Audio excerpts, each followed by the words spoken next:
Hello folks, happy late February. Just 4 months away until the 2026 Copper Kings 100, and I'd like to share with you some updates about sponsors, give you some information about hotel stay discounts in town, as well as talk about the course changes that we have for 2026, and give you just a bunch of information to get you ready and also prompt you to ask questions for what you still need to know about. A lot has been going on. We've been crazy busy getting things organized, talking with sponsors, and otherwise just trying to get things up in place so that we have a exciting event for you in June. Still a lot of things to do, but we're so excited to be welcoming people back to Butte for the Copper Kings 100. I want to talk about the sponsors first off, and joining us again this year as a sponsor is UltrAspire.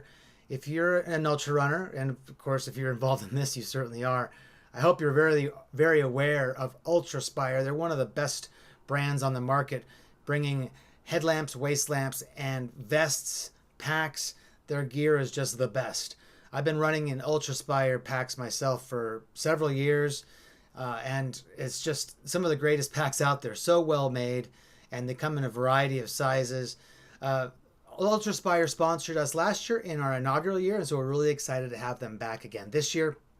They will be providing prizes to our podium finishers, as well as they're going to be giving us codes for our bib pickup raffle. We're going to be giving away 2 of the new Traverse packs, the very popular Traverse pack, which is currently sold out, or at least I think it is sold out. A pack that I wore last spring at Monster and at Cocodona. I was able to help participate a little in the testing of this product, and I got to try a number of prototypes and war prototypes at those 2 big races, and I'm just thrilled that UltrAspire has created such a fantastic long distance pack. It's especially aimed at the multi-day runner, so if 200 milers are your thing, you're going to love this pack. But it's also a really great 100 miler pack if you want to have a good size 20 liter capacity pack. It's just absolutely terrific. Anyway, so we'll be giving away a couple of those, but also we do have a 20% discount that UltrAspire is giving to all of our runners. If you order from the website using the code CopperKings20, you'll save 20% off of your order. So thank you, UltrAspire, for again supporting the Copper Kings 100. Also returning this year as a sponsor is Silo, and Silo makes terrific drop bags. Their Crew Drop 1 is a bag that I used in a number of my most recent races. It's a really high quality, gorgeous bag that has lots of pockets on the inside, as well as it's just a lot of room. You can put shoes in it, and it's a great bag to use if you're need to put your stuff in the car to bring out to a run or to have stuff waiting for you after your run. And if you order from gowithsilo.com and use the promo code CK100, if you order a Crew Drop 1 bag, they're going to throw in a free Dry Drop 10 liter dry bag. Silo has recently added to their product lineup a dry bag called the Dry Drop 10 liter. And if you order with the promo code from Silo, you'll get that dry bag for free. So again, that's CK100 if you order from gowithsilo.com. And then we have a new sponsor this year called Eco Montana, and I'm really excited to tell you about this because we're doing something that's, I think, pretty exciting in terms of trying to reduce our waste footprint. We are going to be cupless this year, and we will have more information coming out about that in a future update.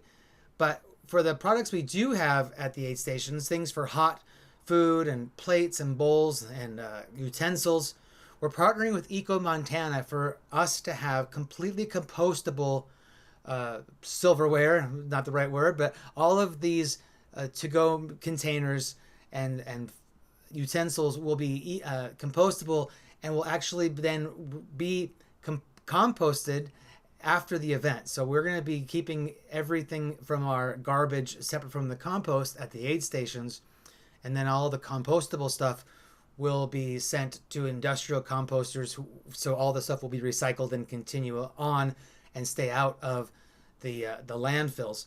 So I think this is an excellent thing to be doing in addition to being cupless and trying to reduce the number of cups we throw away. Also, the things that we do use, by having them be compostable, I think is a little bit friendlier to the environment. So really excited to be partnering with Eco Montana for that at the event. So look forward to that. We've also partnered with a number of hotels to provide some discounted rooms for you. A lot of people are going to be coming in from out of town, and we're so excited for folks to come to Butte and experience it for the first time and find out what all the excitement's about. Butte's a fantastic place, and there is a lot of lodging opportunities in town. And so we have partnered with 5 hotels so far to bring you discounted rates. The Best Western Plus Butte Plaza Inn is offering a discount at $149 a night. And the Best Western Plus also has pet-friendly rooms. We stayed there last year after the race, and I was really happy to be able to have Lily with me in my room. So that's a nice perk about the Best Western Plus. We're also partnering with La Quinta Inn and Suites. They're also offering rooms at $149 a night. Fairfield by Marriott in Butte is also offering rooms at $149 a night. Again, plus tax on all these things. The Holiday Inn Express and Suites also is offering rooms at $149 a night. And we're also partnering with Hampton Inn by Hilton, and the Hampton Inn is offering discounted rooms at $165 a night. So lots of great opportunities here, and we have information down below in the description, as well as on the website and in the runner's guide with the codes that you can use to get the discounts. You can either call the hotel to book, or you can book online. Depending on the hotel, they have different codes or they have different procedures. So yes, please stay at one of our partner hotels, save yourself some money, and it does help us quite a lot if you do stay in one of the hotels and let us know about it. We will be sending out a survey after the event asking you about your hotel stays.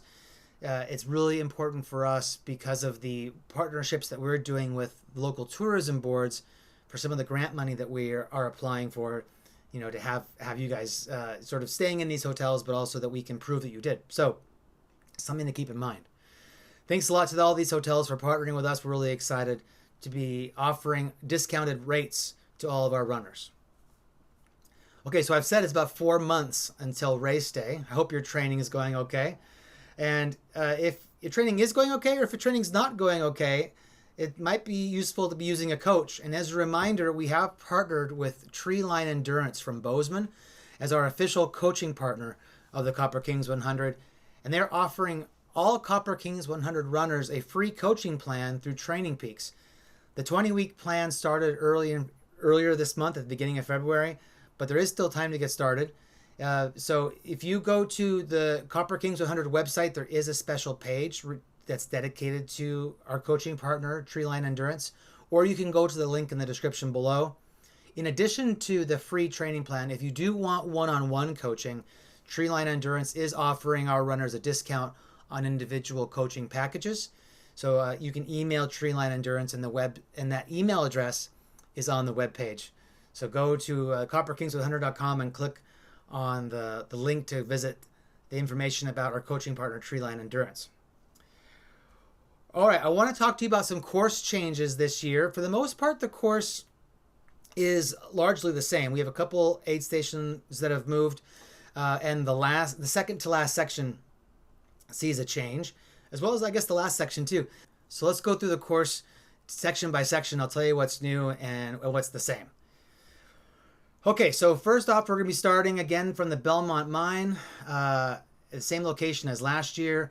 The start is at 4 a.m. I know that's early, but it really is good for us to get you guys out of town way early before traffic is out, because it also means you'll be back in town earlier as well. So I know that for some of you it's painful to have such an early race start, but it really helps everything else. This first section of the course is the same as last year. So you're going to be heading south out of Butte from the Belmont on this main road here called Harrison.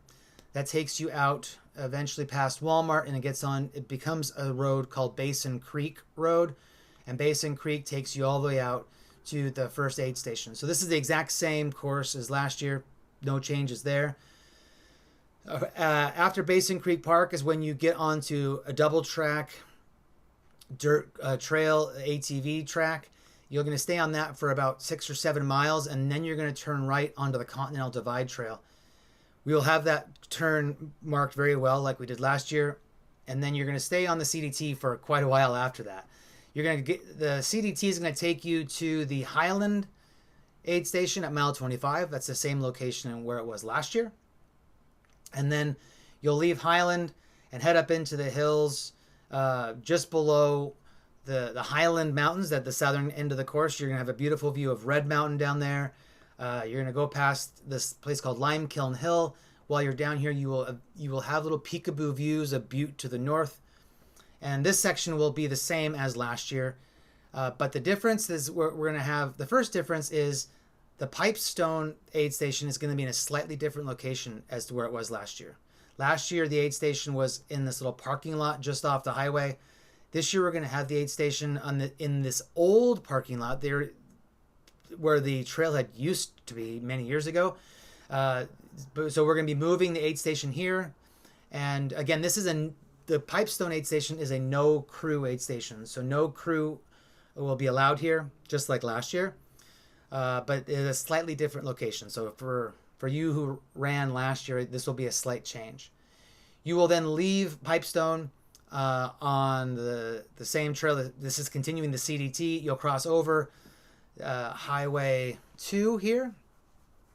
And then you're going to head up and over towards Homestake Pass. And this part of the course is the same as last year, but the Homestake aid station is in a slightly different location than it was last year. Last year, Homestake was in a large parking lot, which is where the main trailhead is. We're going to be just up the hill in an old parking lot that really isn't used very much anymore, but the Forest Service recommended we move our aid station there. So runners will run into that aid station. Crew, of course, is allowed at Homestake, and the crew will park down at the main trailhead and will walk up the hill to get to the aid station. So there is a little bit of a walk for the crew, but I mean it's a tiny amount, maybe 100 yards. I don't know. It's not very far. And yeah, so then and this is the aid station where pacers are allowed for the first time. But of course, if you have pacers with you at Homestake, they're going to have to go all the way to Nez Perce because they cannot stop at Our Lady of the Rockies, which is the aid station after Homestake. So the course after Homestake is the same as last year. We're going to stay on the CDT, following along the East Ridge, and then we're going to take you here to Our Lady of the Rockies at mile 58.6. From here, the course goes past the aid station, so you're going to climb this crazy hill. You see these switchbacks here. It's crazy steep. When you get to the top, you're going to walk past the aid station and then go out to the overlook, and that's where you're going to be able to see Butte down below you.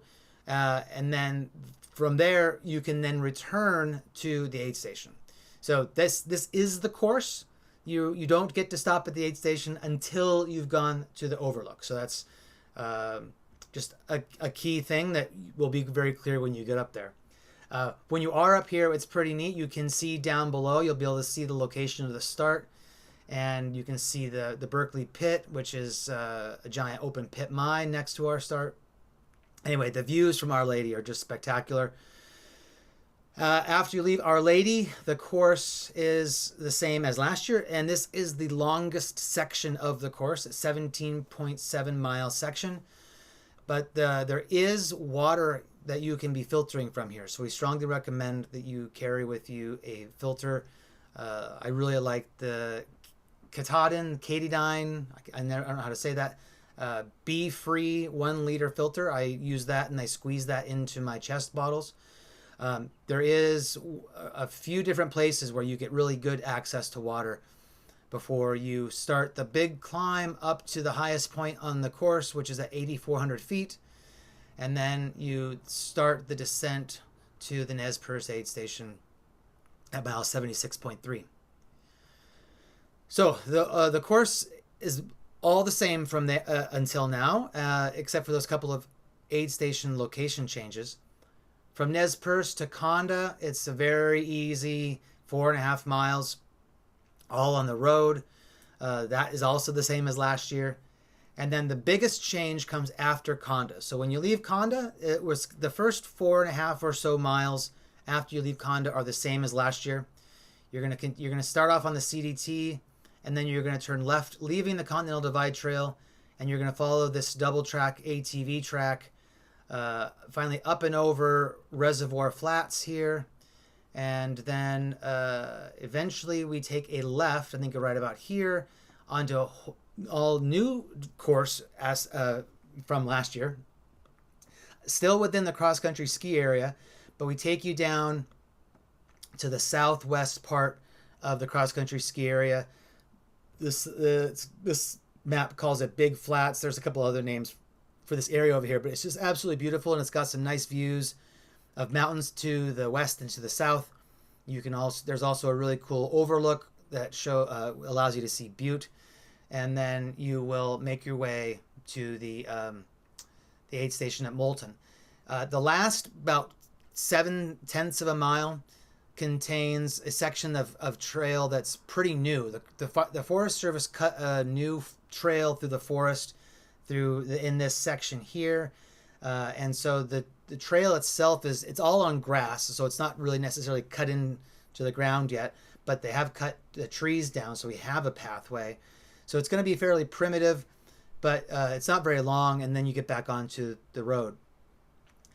There is a video that I made back in September of this new section of the course. It's linked below, as well as if you're, the link is in the email that you're going to be sent. So if you want to take a look at this new section of the course, that video is available. I'm really excited about this change. I think that this offers some cool differences from what we had last year. And so, yeah, this section is a little bit longer than last year. I think last year was 8.6 miles and now it's 9.1. And, but yeah, I think it's overall, this will be an improvement, if improvement was something that you wanted. After you leave Moulton, you get on to roads. And if you ran this last year, you know that this was a dirt road for most of the way in towards Butte. Some of this dirt road has been paved, so the road is more paved than it was last year, which just means, different surface than you had last year. It also means that the cars might be driving a little bit faster. So when you are running along the Moulton Reservoir Road back towards Butte, make sure you're staying to the left, but also make sure you're staying very alert and watching out for vehicles. Okay, so you're going to eventually make your way back into town. You get onto the thing, you go past the memorial at the Granite Speculator Mine Memorial. Then you'll get on to this old rail trail called the B&P Hill Trail. That takes you through historic Butte, past some of the old mines. And then eventually you will turn left onto Broadway. Now, this is a difference from last year. Last year, you went one block further and turned left onto Park Street, and you ran down Park Street towards the finish. This year, we're going to have you turn left onto Broadway, which will be a little bit more residential for parts of it, and also will actually run past a place from my childhood, my grandfather's State Farm Insurance Agency. That building no longer has that office in it, but it's just special to me that you'll get to run past it. And then eventually you will turn back onto Park Street and then make your way to the finish line. So there's a small change to the course in the last section. And then, of course, they have a major change to the course in the second to last section. But for the most part, the rest of the course is very similar to how it was last year. And so if you're running the course again, it'll be familiar. And I think you'll be excited about the changes we have up in the Moulton. So that's my info session for late February 2026 with 4 months to go until race day. I really hope everything's going well for everybody. If you're having any questions, please do reach out. I do love to hear from you. And I would love to talk with you about how things are going and your hopes and your dreams. I'm really excited to see you all in Butte. And I look forward to sharing more information and more updates with you in a few weeks.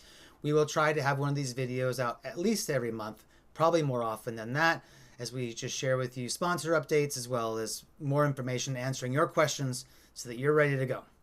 All right. Thanks a lot for watching. We're really excited to see you in Butte in June.